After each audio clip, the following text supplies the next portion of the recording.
In Bewitched Body and Soul by P.O. Dixon, Lady Gwendolyn Helmsley not only hopes to gain a particular suitor for herself, but also to encourage a new relationship for her brother, Lord Latham.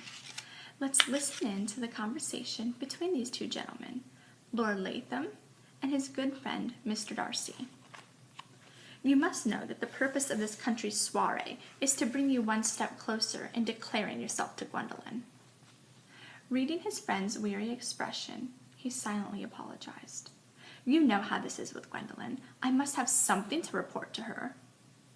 Then, shall we consider you have honored your obligation towards your sister? For now. You are not alone in my sister's schemes. As I told you, she is bent upon making a match for me as well. Pray tell, which charming young debutante does she have in mind? I'm fairly certain you do not know the young lady. I barely know her myself. I have only met her once.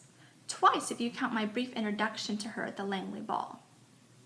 If my sister has her say, I suppose that will change this week. I do not imagine I can put it off any longer.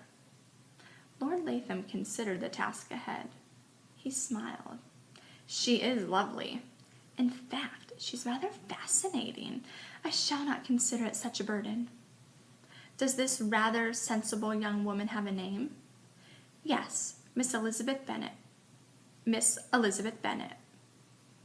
It appears Mr. Darcy may have some competition for Elizabeth's affection. But he's not the only one facing competition. Let's listen in to Lady Gwendolyn Helmsley. What Lady Gwendolyn observed of Mr. Darcy's behavior that evening displeased her.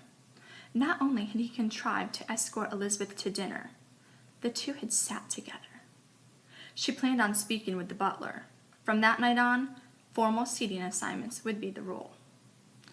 Whilst she could not complain about the amount of Mr. Darcy's attention she had garnered, for he had spent more time attending her that evening than ever before.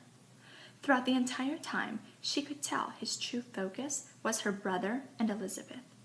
He behaved as though he were jealous. Sally tucked the remaining locks behind her ladyship's ears and finished braiding her hair. She stepped back and admired her work.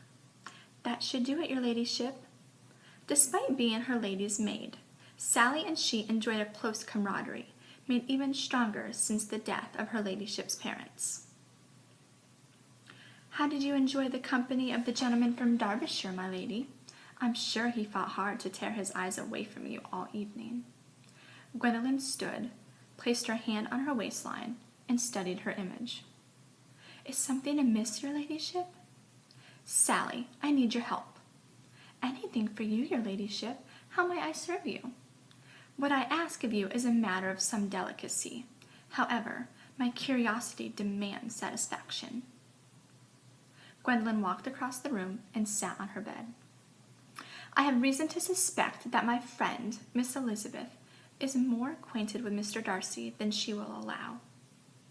Ask around and find out what you can. If she's my competition for Mr. Darcy's affection, I must know. I understand, your ladyship.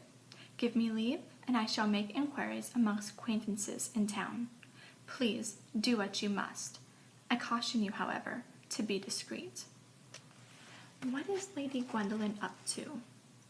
To discover what Sally uncovers about Mr. Darcy and Elizabeth's acquaintance, and to find out what happens between this love triangle, then grab a copy of Bewitched Body and Soul.